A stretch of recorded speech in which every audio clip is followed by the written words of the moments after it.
Welcome to the Pitwall Panic Podcast. This week we are going to be talking mostly about some news and then talking about what's going to be happening with Miami and some expectations going into Miami. We could really see some good racing this upcoming weekend, and I'm kind of excited for it. And we get two races to see how this is going to pan out. One is a sprint and one is a feature. But, only time will tell what these regulation changes or tweaks. It's not really a full blown change, but what these regulation tweaks will do for the racing itself and for qualifying. So, um, we're gonna get more into that. I'm kind of excited and ready to see what's gonna happen there. It could be a great time. But before we go any further, if you're not already, please subscribe to us on the good old YouTube. Follow us on Twitch. Follow us on TikTok. I've been a little lax on the Twitter. I'm gonna try to do better about that. I am not the best at handling that, but please follow us there too. Um, Trying to keep y'all updated on stuff, and then just go deeper into it on the podcast itself. But we'll see how this continues to go. That being said, let's get into it. There is a whole lot of news this week, and it's one of those situations on I don't know where to start. So we're gonna start at some of the stuff that you may have seen on our TikTok already. So we're gonna start with the Turkish Grand Prix. So the news that came out this week about that is that it is making its return to the F1 calendar in 2027, and it's going to have a 5-year contract starting out. So from 2027 to 2031. I think this is awesome. It's nice to see them mix up the track rotation. Let us see some different tracks. For the past couple of years, it's been pretty much the same track set, so it'd be nice to mix it up some, give us a little bit different view of things, make the drivers drive differently. It can become very, very monotonous in the same tracks now, and then we'll see the impact in this when you look at drivers like Lewis Hamilton, who's raced this track before, and Fernando Alonso, and then you look at somebody like Oscar Piastri, who's never raced this track before. And so we're going to see how that affects them. Other drivers that I can think of that have never ran this track, as far as at least in F1, is Liam Lawson, Kimi Antonelli, Isaac Hadjar, all the rookies from last season. All the Arvid Lindblad. So we get to see how that mixes everything up, how that'll affect them. I think it'll be a nice change of pace, though. Now, getting into a little bit more interesting news here. Red Bull, for lack of better words, was leaked because they were spotted in their media day, I believe is what it was. They were doing some testing and spotted with their own version of Ferrari's Macarena wing. The difference is this one flips the opposite direction of Ferrari's, and it has a massive center actuator instead of two smaller actuators on the side of the wing. Does this really say anything? I think it gives more credibility to Ferrari's wing concept, because obviously it's doing something right if other teams are trying to mimic it, especially if it's teams like Red Bull. Now, the next question becomes, does this end up becoming a trend, so to speak? If it works for one team, how many other teams will try to mimic it in their own ways? Because obviously it has to be different. So how are they going to make it different? Granted, there's only so many ways you can make the rear wing open differently. And we've all seen during like the DRS era where pretty much everybody's wing open the same way. So I think they can kind of get away with that. They just can't mimic the entire car.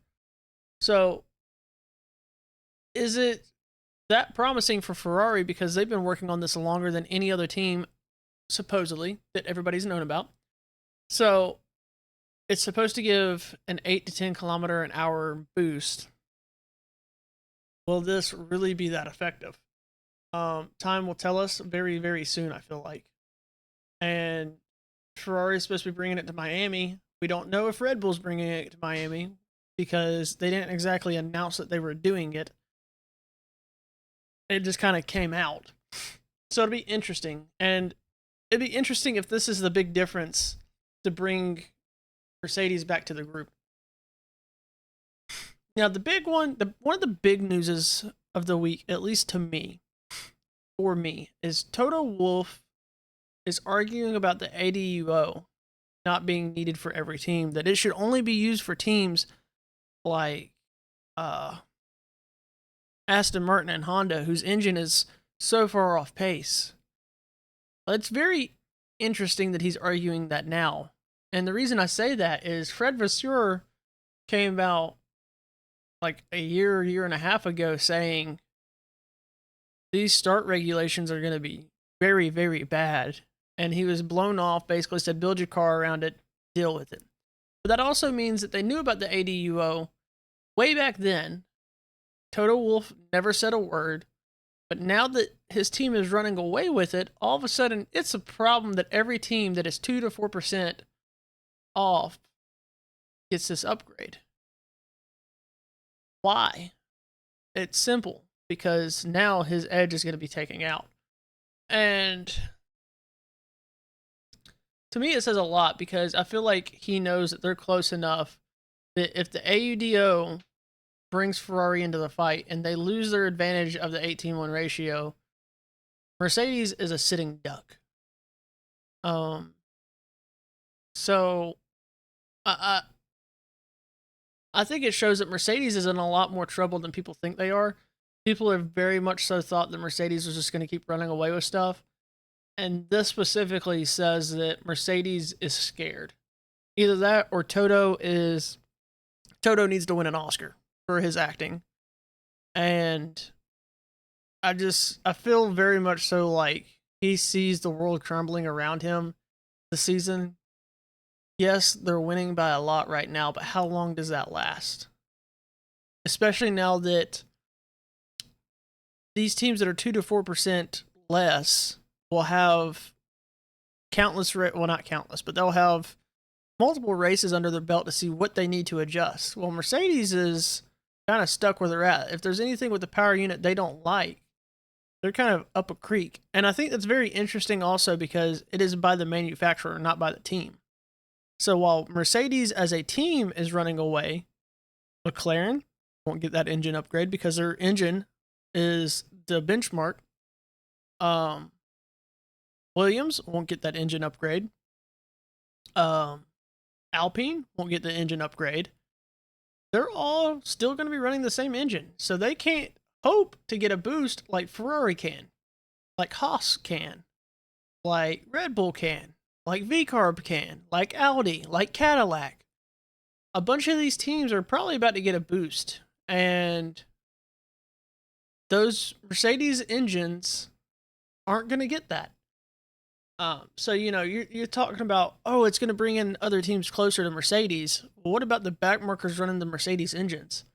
They're already struggling and they're not going to get that. I don't know how that helps them. Because I know people have said, if you read comments, people are like, say that about Williams. Well, Williams doesn't get to take the benefit of the ADUO because they're already running a Mercedes engine. It's not based off of your team. It's based off of your engine. And they're running the strongest power unit. It's just the chassis isn't there. You look at Red Bull, there's questions on if they potentially have the strongest power unit. Or if it's so close to Mercedes that they do not get the ADUO. But the car is like virtually undrivable. And that's where we're seeing with Williams, McLaren, Alpine, they're behind not because of their power unit, but because of the car's chassis and the weight issues for Williams and whatnot. So, do we end up seeing a Haas really fighting for third because they get a stronger Ferrari power unit where McLaren just keeps the same power unit? Do we see a Red Bull and VCARB pass Alpine because they're running a Mercedes power unit? It makes this very interesting. People are so focused on Ferrari catching up to Mercedes that we're not thinking about how this affects the midfield because they're all running Mercedes power units there. Who knows? But I'm kind of excited to see what happens there. And could that be why Toto is saying, well, we don't need to do that because he knows that it's going to affect the customer team drastically because they're already falling back when you look at all the customers, minus Alpine, who is achieving more than anybody really expected, or not really expected. They're achieving much better than last season, but you look at Williams and McLaren, they're not going to get that upgrade. So is he worried about the customer team being upset? Granted, he can argue, look, you built a crap car. It's not my fault. Obviously, our engine is good because we've been winning races. Or will that also make the argument stronger for McLaren that you're holding back and we need that information? I feel like this is going to be very interesting to see what happens when it kicks in. I would love to see Haas end up fighting for third place in constructors. I don't see them fighting for second, obviously, because then they'd have to catch up to Mercedes, and that's not going to happen. So now the other news that I saw today is BYD is in active discussions with F1. Now, if you don't know who BYD is, they are a leading Chinese multinational conglomerate of the world's largest manufacturer of electric vehicles. So they are like a Tesla, basically. A huge energy car, not using combustion engines. And they're discussing with F1. And I know a lot of people said, oh, F1 would not go further back on energy because you got BYD looking to get into the mix. I think that's kind of a terrible take to have, because if that was the case, they could just go to Formula E. I don't know why they're coming to F1 instead of Formula E if that's what they're worried about in the first place. But they have came out and said that they are in discussions with F1. And now we'll get into the split with the engines later because there's some new news with that also. Now the question becomes, if they end up on the grid, is this where Christian Horner ends up? I know there's other news that says that Christian Horner is looking at buying stake into Alpine. He's not going to be a team boss, but he's going to buy stake into Alpine, maybe try to work into being a team boss later. Granted, I don't know how true that is. I can't really say. If it ends up falling through, could he end up at BYD? And now the next thing is, we haven't seen, let me look at this real quick. I should have looked this stat up before. We haven't seen 24 cars on the grid for a while.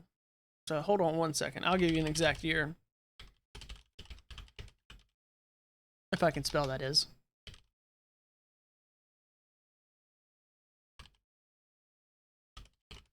So the last time we saw 24 cars on the grid was in 2012. We're in 2026 now. So BYD came in 2027. That'd be 15 years ago was the last time we saw 24 cars on the grid. So we'll have more cars on the grid, more fighting, potentially more accidents also. It could expand F1 kind of drastically because we haven't, like I said, we haven't had that in 15 years. You know how many F1 fans are watching F1 now that were not alive back then? That's kind of crazy to think about. There's a whole generation of F1 fans that have never seen 24 cars on the grid. For the longest time, we've had 20 on the grid, and this year we have 22. So it could be a interesting step in a certain direction for F1. Now, the other news, and gonna kind of slow down a little bit to talk about this a little bit more, is BBC Sports came out, um, which I think BBC is British Broadcasting Communication or something like that. It's the British broadcast network, but their sport division made a report that Fernando Alonso has, for the first time this season, verbalized that he wants to stay in F1 past this season. I know a lot of people were questioning if he would stay in, being in his 40s. I think he's 44 now, and having such a terrible car, having a car that is potentially doing damage to their hands. Does he want to stay another year? Does he want to keep dealing with this? And he didn't say necessarily how much longer he's expecting to race, just that he wants to stay in F1 past this season. So it could be that he races one more year and he's done. It could be that he stays in for another 5 years. I doubt that because pushing 50, but if anybody would do it, it's Fernando Alonso. But then that makes you question other things. Does this give hope for Aston Martin fans? Is the car actually getting better? He waited till now to say something, but is it that over this 5 weeks they figured out more and actually got the vibration to stop? They finally give them a drivable car. If that's the case, could this 5 week break be the difference to make them not competitive in the slightest to fighting for points? Now, how wild would it be to see Aston Martin come back from this 5 week break and end up passing Red Bull? They've looked terrible this season. Max looks like he's fighting for his life for that car. Isaac Hadjar doesn't look much better outside of Australia, and the car let him down there. So, if Aston Martin actually puts a decent car on track, could we really see them take the fight to Red Bull? I'm gonna look up these scores, or not scores, but these points real quick. When we talk about Fernando Alonso and F1 standings, driver standings. That's not driver standings. That's not what I want. Aston Martin is obviously going to have 0 points, but they are a whole 16 points behind Red Bull. That is very doable. Like, very, very doable. Are they going to do that in one weekend? Probably not. But say Fernando Alonso managed to put it in the top 5. You know, we have a real argument here that Red Bull could get passed by Aston Martin. How wild would that be that Aston Martin started the season not being able to finish a race to actually taking a fight to a team like Red Bull or a team like Racing Bulls, who's doing really good this season, or even Alpine for that matter, who's doing really good this season. And, you know, if like what we were talking about earlier, the AUDO, since McLaren can't get that help, if Aston Martin gets a better engine and we end up seeing Haas go into 3rd and somehow they're fighting for 4th, that would be absolutely wild. Probably not going to happen. I know some Aston Martin fans would probably love for that to happen, but imagine. Is that why Fernando Alonso is deciding to finally say he wants to stay in past this season? Because they're finally doing something with the car that he sees some promise coming in. Again, that's one of them situations. It's all speculation, and we can't know until the car hits the track this next weekend. And I kind of hope so. It'd be nice to see them finally get rewarded for dealing with such a crap car. It'd be awesome to give Fernando Alonso, at this late in his career, a car that he can actually fight with instead of just a car that he can go maybe get 8th place, maybe 7th place. See him work his way up to 6th place. Like, give him a car that can actually fight for podiums. That would be absolutely awesome. Do I think the Aston Martin's there yet? No. Do I think they could be there with the ADUO if they figured out the issues that they're currently having? It's very possible. Giving Adrian Newey 5 weeks to figure out what the issue is a long time because the man is a genius. I know he's had his issues with this car, but at the start of every regulation, Newey has never been, from my understanding, from my recollection, the strongest car on the grid. It's as the regulation progresses and he figures it out more, he becomes one of the most dangerous engineers in F1. Again, only time will tell. We'll see what happens. Now, the next thing, this thing is very interesting to me. Apparently, there's early discussions going on by F1 to indeed change the engine split from 50-50 to 75-25 as early as 2027 or 2028, instead of waiting to, I think, 2031, which is the next reg change. You know, regulations change. I think it's every 5 years. It's not always drastic changes, but it's like I think every 5 years, roughly. And they're potentially changing this next year or the year after. Now, why is this such a big deal? Most of these teams take years to build their engines to accommodate new regulation changes.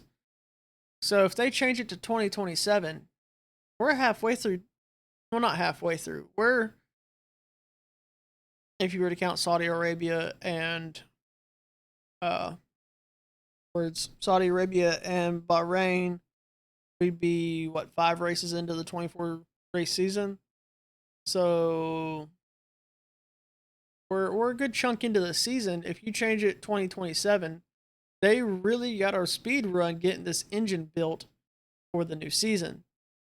So how would that impact teams? Well, the bright side is every team has to deal with it, so it's not like one team gets an unfair advantage. But at the same time, the teams aren't going to be happy about it because they're not going to have enough time to change it. How could that impact racing? Honestly, I don't expecting it to impact it that much because you're going back to an engine split that we had last year. You're just building off of that. It's just you're throwing this at them last second. I could see them not being happy about it because it's early discussions. It's not even determined yet if it's going to happen. If it did happen, and it's saying early discussions, we could be seeing this at the mid-season break where they finally made a decision on it, and now you got half a year to figure out how you want to build this engine. Granted, like I just said, they can take the engine from last year in the last regulation and build off of that. But that's still pushing the envelope on getting that done. So I would see that more likely happening in 2028 than 2027 because they're going to have so much pushback from teams. I could be wrong. And some teams maybe really wanted to go back to that because they had strong engines at that time. You think about Red Bull. No, they're not with Honda anymore. But a lot of the guys that were at Honda went with them to build the engine through Ford. You have a strong engine coming back. You look at Honda, they built that engine so they have documentation on how they built it to adjust it. And, Aston Martin could be dangerous. And you have an Adrian Newey who helped with engineering the car to work with that 75-25 split. You see Ferrari didn't have a terrible engine. Well, they didn't. They didn't have a great one in 25, but they had a really good one in 24 they could go back to. So there's some teams that could really benefit from it, and there's some teams that could really hurt. Because, like, you think about Mercedes, I wouldn't say they had the strongest power. Well, I take that back because they did, they did win a championship with McLaren last year. So I don't know. It'd be interesting to see how the teams feel about it. Now, talking further about how teams feel about stuff, Zach Brown came out this week, I want to say it was yesterday, and said that if he's against F1 allowing Mercedes to buy stake in Alpine, which I am not a big fan of Zach Brown. Zach Brown is a big baby. He is a bigger baby than most of the drivers on the grid, which is saying something because usually the CEOs aren't like that, other than Christian Horner and Toto. But I kind of agree with him on this. And the reason I say that is if you think back to V Carb with Danny Rick back, what was that, 2024? 2023? Somewhere in there? I think 23, because whatever, one of those 2 years, 23 or 24. Max is fighting. It's a close fight in the points. And Australia, they have Ricardo pit at a super late, weird time, go on to softs to take the fastest lap because that was the last year that you got an extra point if you were in the top 10 for the fastest lap. So by doing that, nobody got fastest lap that race, but it saved Max. I don't remember, it didn't come down to that one point, but if Christian Horner made the call, which many people think he did, what keeps Toto from doing the same thing with Alpine? You would essentially end up with 4 cars instead of 2 cars on the grid. You look at last season with Red Bull, and they could have easily taken a V-Carb, taken both V-Carbs, sacrificed their race to hold Lando back so that Max could win the championship. And there would have been nothing anybody could have done to stop it. So Zach Brown is worried that we see this kind of situation come in to play with if Mercedes were to buy stake into Alpine, and I agree with that. I genuinely think it's not the smartest idea for F1 to allow happen. I don't think Red Bull should be able to own V-Carb, honestly. There's one thing to have a junior program through F2, F3, F4. It's another thing to have a junior program in F1 that allows you to groom drivers in F1 before you put them into your main team, so your main team doesn't have to take any risk. You look at a team like McLaren, for example. When they brought Oscar in, they didn't know how he was going to respond.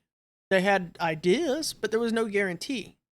You look at a team like Haas, bringing in Behrman in. You don't know what he's going to do. There's a risk. You hope he's going to do good, but you don't know. You look at Audi. Granted, it was still Sauber, but when they brought Bortoleto in, you have ideas of what he's going to do, but there's a risk of what if he's a flop.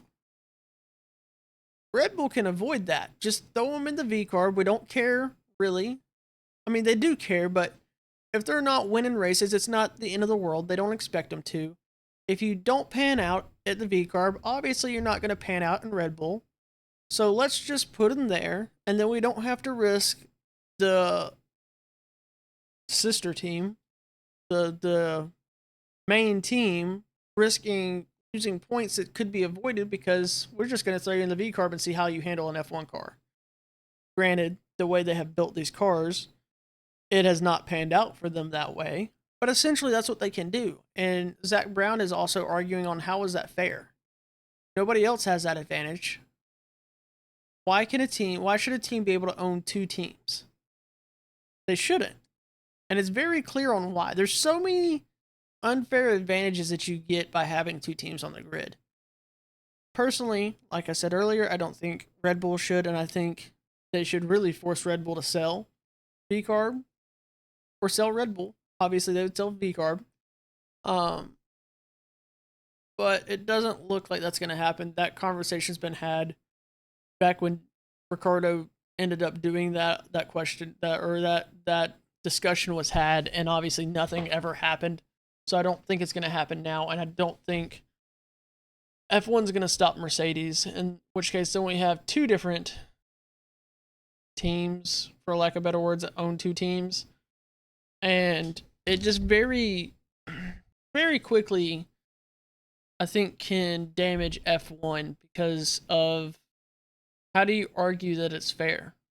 You're stacking the deck, allowing 2 teams to do that.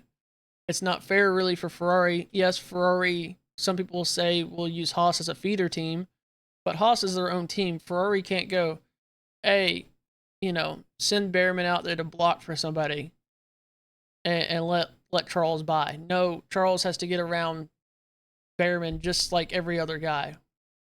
And they'll say they'll never do that, but say Max needed one more position and it was Liam Lawson in front of him. They would have called down there and said, hey, tell Liam to let Max through.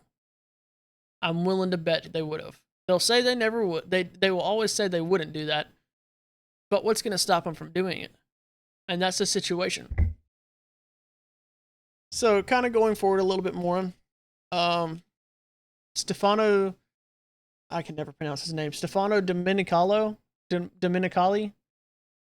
came out and said the vast majority of people watching around the world are not caring about joules, megajoules, these clips, super clips. They don't know what we're talking about. Now, do you think this is a bad look for Domenicali? I personally think it does, because you're basically saying your fan base is too dumb to understand. For lack of better words, that's what he's doing. And you're diminishing how many people in the world of motorsport study whatever racing they're watching to understand better. They might not understand it off the rip, but they're going to figure it out. And there's a lot of people that already understand this. And it makes you look bad that you're talking down about your fan base. And I honestly think this is him trying to save face after basically a disaster of what has happened with the Behrman incident. Do I think the regulations have been under extra scrutiny for no apparent reason? Yes, I genuinely do. I don't think the regulation is as bad as some people make it out to be. Would I like it to not be 50-50? Absolutely. Do I think it's unsafe? Absolutely. Do I think it's the end-all be-all worst thing that F1's ever done? No. They were trying something new. It's supposed to be the cutting edge of technology. When you try new things, it doesn't always pan out. And I just think that's kind of the situation we're in. I do think that he's trying to save face because we're 3 races in and we're already having to make drastic changes to the regulation. And we watched a driver almost get seriously injured, potentially almost 2 drivers get seriously injured. And that caused a lot of red flags, especially whenever you see, like, Carlos Sainz came out saying this is a very big possibility that this could happen, and it got ignored. And now he's trying to save face. I ultimately think that's what it is, but it's done in a very bad way. And could potentially leave a poor taste in a lot of people's mouth if they actually follow what Domenicali says. Some people just watch F1, don't really care about the FIA. They just want to watch the racing. Those people won't care because they probably won't even see it. They won't really look too deeply into it. But the people that actually follow what like Domenicali says, it could make some people upset. Because like I said, you're talking down, like assuming they're not smart enough to understand what's going on. And it's one of those things, it's not difficult to figure out. All it takes is 5 minutes of research and you understand what joules, megajoules, and superclipping is. It's not rocket science. So people probably do understand and do know what you're talking about. And it's just not a good look in my opinion. Now, the other thing that came out this week, and it's F1 related and not F1 related at the same time, is Logan Sargent. And I think it's a very interesting take, and there's many ways that this could be taken. He said that he is desensitized to F1, and his words were, "I really don't care, to be honest. By the end of it, I wasn't interested anymore after knowing the way teams work." I think it is very easy for people to argue it's easy to say that when you can't even score points and you're just a sore loser, essentially. Like, you could easily make that argument. Granted, we don't know what was going on behind the scenes at Williams, where he really could be been treated really, really poorly, and it just never came out. But that's what he said. Then he went on to say that he is happy that he made the move over to endurance racing, and that it is more enjoyable and laid back, where everyone is collaboratively working towards the same goal, essentially saying that the team and the teammates aren't fighting each other. Instead, they're working together to make the car better and to win races. You're not worried about, I have to beat my teammate to keep my seat kind of situation. F1 is very much so, if you think about it, like throwing two kids in a ring and pinning them against each other to see who's going to come out. Because if you get beat too bad by your teammate, what happens? You get replaced because the only benchmark you have is your teammate. So basically, he's saying like he can just relax and drive the car more because he's not having to stress out about, is my teammate beating me every race. And then Dan Sayers, which is the Ford Racing Hypercar Program Manager, came out and said that Logan Sargent brings a level of technical sophistication and high downforce experience that is vital to a program of the size. Basically saying that Logan Sargent is really helping the car in its development, I believe, from my understanding. So it's not like Logan Sargent doesn't understand driving. He doesn't understand racing. He is at least by Ford's team, is saying that he's very technically sophisticated, so he understands what he needs to do. He understands how the car operates and how to get feedback. I think also the article went on to talk about it's like going to be one of the first times in a long time that we're going to have an American in a Ford at Le Mans. So I don't want to take a shot at Sargent and say he just couldn't drive because I don't know what was going on, but he, is one of the few drivers that didn't score a single point in his last season. And it's very easy to say, oh, I'm desensitized and I don't care about F1 when you failed at it. There's no other way to put it other than Logan Sargent failed. And there's many people that will be very upset with me for saying that will defend Logan Sargent until they die. But that's what happened. Like, let's be honest. Let's be real. He failed. He moved on. He's doing good in other racing. I'm happy for him. I'm glad. But he just was not cut out for F1. I don't know if it was the pressure. I don't know if it was the racing styles. Like, I don't know what caused it, but he was not cut out for F1. I would have loved to seen an American on the grid, but it's just, I can't fault a team for cutting him and letting him go when he's not helping the team. I mean, he was getting demolished by his teammate every single weekend, and it was a team that was already struggling as it was. You have to make a change somewhere. You're not going to get rid of the teammate that's actually doing good to keep the teammate that can't score a point. So I kind of see both sides of this. Now, moving forward a little bit, we're going to go and talk about Miami weekend, which is, let me give you exact dates if my calendar will open up. So we start practice sessions April 1st. We'll have FP1, then we'll have a sprint qualifying, then a sprint race, then qualifying, and then the feature race. Because of it being a sprint weekend, the FIA, and due to the changes in the regulations, which we'll get to into a moment, the FIA has decided that FP1 will have an extra 90 minutes. Now, to keep this in perspective, a normal practice session, pre-practice session in F1 is 60 minutes. So now we're essentially going to have 2.5 hours of practice. That is a big change. It's not that they've extended it. From my understanding, it's not that they're extending 90 minutes, but they're adding an extra 90 minutes. And I could be misunderstanding that. If that is the case and we have 2.5 hours, I don't feel like teams can really argue that we didn't have time to figure out the car. And here's my thing. Every team is dealing with the same situation. If you didn't figure it out and somebody else did, well, try harder next time. I don't know what to tell you. They're not giving anybody special treatment to help them figure out the car sooner. Put on your big boy pants. This is your job. Figure it out. Now, we just mentioned the changes to regulations. What are those changes? If you haven't heard yet, the changes that we see in qualifying, we'll see reduced super clipping and an improvement on flow. Well, how are they doing this? They're reducing the energy harvesting from 8 megajoules to 7 megajoules. They're making the highest peak power, or taking it, or sorry, they're raising peak power from 250 kilowatts to 350 kilowatts.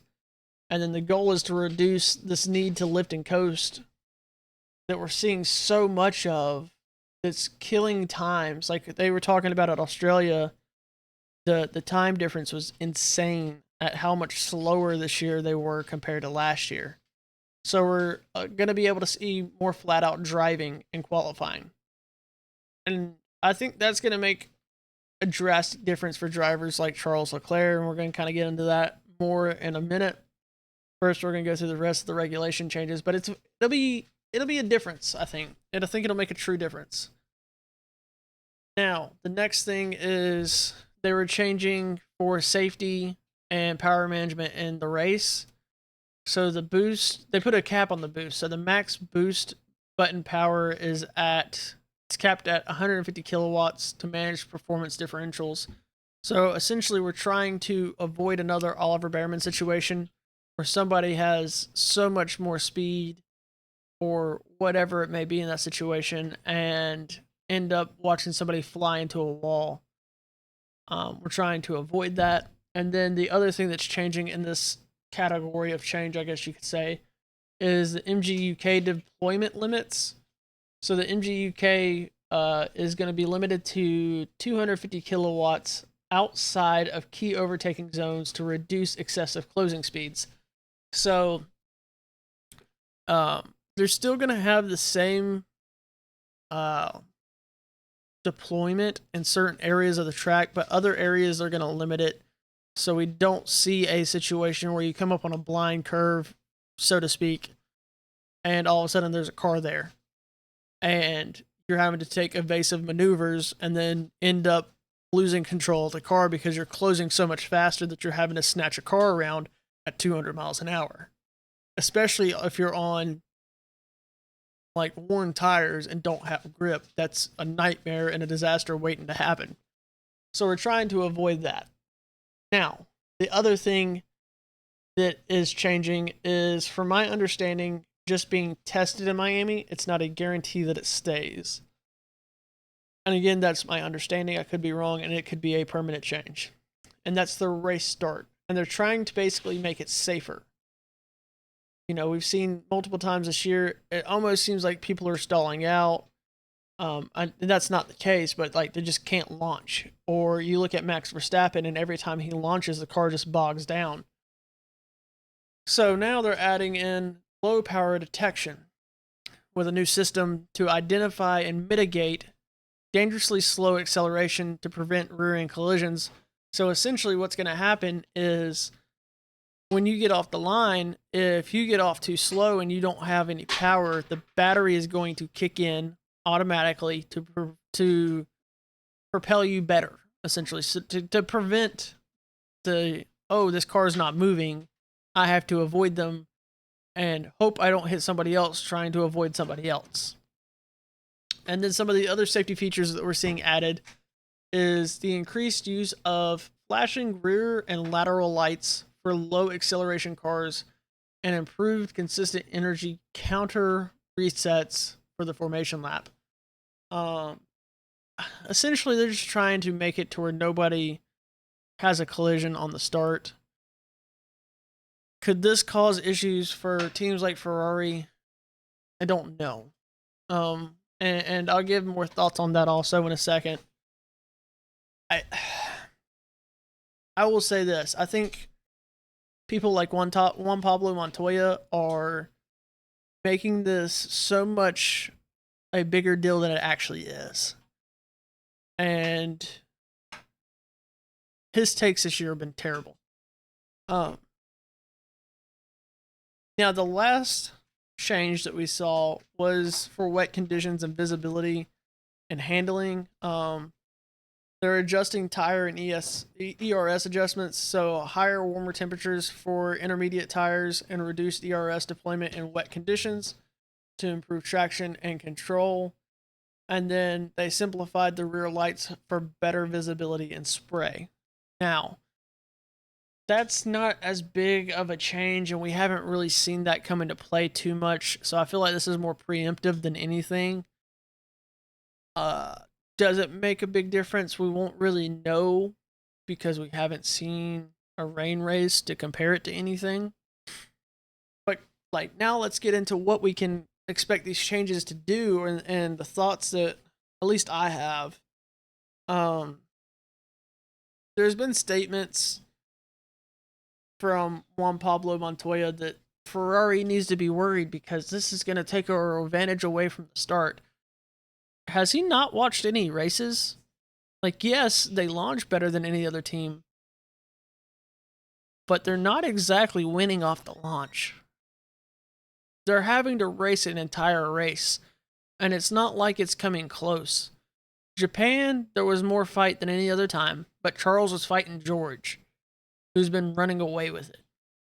And you look at China and Australia. Was anybody around them?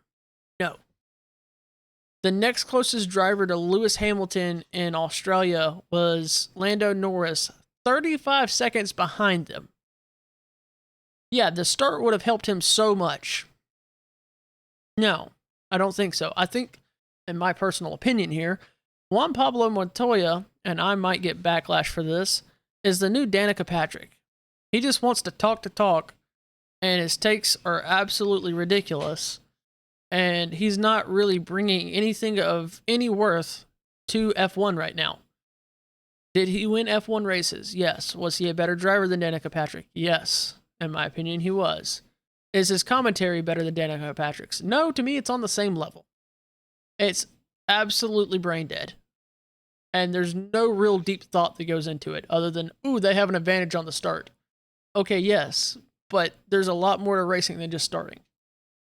And this is the same guy that was like, oh, Ferrari needs to pick up Christian Horner. Yeah, so many people think that two other teams have avoided picking up Christian Horner. And you're saying that he would have been better than Fred Vasseur?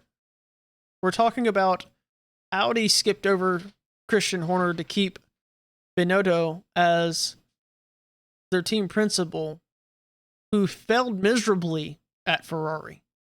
We're talking about who was the other team? I'm trying to remember now. Aston Martin, who doesn't really have a TP. They have a head engineer who's operating as the team principal. And they said, no, we'd rather stick to this method than bring in Christian Horner. That should tell you something about Christian Horner. Juan Pablo Montoya is just saying stuff and seeing what sticks, and is doing the same stuff that people complain about with Danica Patrick. They're just not complaining about him yet. And I think it's only a matter of time. Now, getting a little bit further in, the changes that we see to qualifying, I think, are going to make it drastically better for most of the drivers. Many drivers, I believe, have been complaining about qualifying. Specifically, Charles has complained about qualifying. And he has said straight up that he just can't figure it out. Well, I think this could fix that issue. Because the issue has been they're having to figure out where to lift and coast at. Instead of just running flat out like a qualifying lap should be. It should be one solid push lap instead of lift and coast. Now it can go back to just push the car as hard as you can, safely as you can, to get the fastest lap you can. And so I think that'll go back to Charles' strengths there, and we'll see. And I think it's going to make qualifying much more competitive. Now, the other thing that I think is going to make qualifying more competitive is also this week, the FIA ruled to say that Mercedes and Red Bull's little trick of the emergency stop is going to be banned from qualifying. What they were doing is the MGUK has a step down feature to slow down, essentially, its usage. Well, Red Bull and Mercedes were just pushing it to the last minute and then using the safety emergency stop to just completely kill it. And the FIA said, no, this isn't safe. We're going to ban this. You can't keep doing this. That's not the intention of this emergency stop. So the extra little bit of power that they've been squeaking out is going to disappear now. And that could shake up qualifying even more because they Mercedes has looked completely different in qualifying, and I thought the whole time it was just because the car looks a lot better in open air and clean air, and looks terrible in dirty air. Well, that is probably part of it, but this might even be an even bigger part of it, and we'll see. Red Bull needs all the help they can get, so could this end up causing neither car to end up in Q3? And if so, how bad is it going to affect them? Can they hold out until the ADUO changes? Like, these are major questions that come into play for Red Bull. Again, this is a time will only tell situation. Then the last little bit here is by reducing the power management, we can see more all-out racing, which will be safer also and probably more fun to watch. Yes, they're still going to have to play their power strategically because it's a 50-50 split. But if you're not having to manage as dependently on it, you're not going to have such drastic closing speed changes, and you're not going to have to worry about, oh, I'm out of battery here. They're going to eat me alive in this straight. So we should be able to see better racing in that regard as well. And it'll be fun to see how it affects it, how it changes it. We gotta see. We gotta see how that's going to play into things and see what could possibly else change. And they never said that this would be the last iteration of changes. I know that, which team was it? I think B-Carb's team principal was saying that do small changes at Miami and then the next race, and then no changes at Monaco, and then have any major changes at Barcelona. Is that what we're doing here? I don't know. It could be very possible because they haven't said one way or the other. Or is this all they're planning on changing? Or is it a matter of let's wait and see how this affects the racing and the qualifying and see if anything else needs to change? Only time will tell. I hope that this fixes everything and we can have good racing off the rip right now. I don't want to see us having to have the same conversation 6 times this season to try to have decent racing, and then we change to the 75-25 split, and then we've basically just ruined an entire season of racing because it's not going to matter. It'll be because also, if you think about it, if we go to a 75-25 split, if you burn your battery out too much too early, it's not as major as a 50-50 split. So that's why this is kind of a double-edged sword, I feel like, because you're playing with so much on the regulations. How much are you going to have to adjust it once you change the split in the engine? I hope it doesn't ruin this entire next 5 years in this regulation, because we're dealing with this until 2031. And how many drivers end up saying, I just don't want to do this? Max is talking about retiring. Oh, I just lost his name. He races for McLaren and IndyCar. Patel, I think is how you pronounce his name. He said that he has no desire to come to F1 and deal with the situation that's going on. And many people were asking basically, like, why don't you bring this guy into F1? Who knows? How is it going to affect the nature of F1 with the fan base? How is it going to affect the growth of F1 that we've been seeing? At least in the States, it's grown drastically over the last decade. How is it going to affect that growth? How is it going to affect it around the world? I